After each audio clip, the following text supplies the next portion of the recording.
Okay, now we're gonna go ahead and make a mirror, and this is almost just like making a button, except we're using a mirror back instead of a button back. So the first thing we're gonna do is start with the pickup die facing me, and I'm gonna get my parts together. So we've got a shell, graphic, Mylar, Colette for mirrors, mirror, and a shim.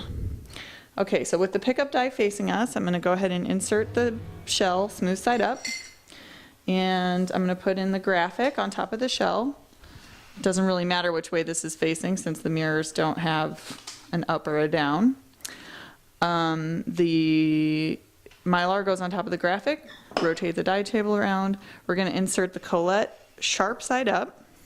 So that's the flat part goes down and the sharp side goes up. And then the mirror goes in, mirrored side down. Okay, and then for the shim, we're gonna bend it like this so that it's just tall enough to keep the mirror taut inside the button, but not too tall so that it gets bumped out of alignment when the this die goes underneath the upper die. So we're gonna put that right there on the mirror. So now I'm gonna pull the handle down,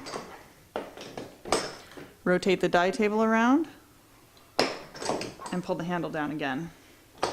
Lift the handle back up, and reveal your mirror.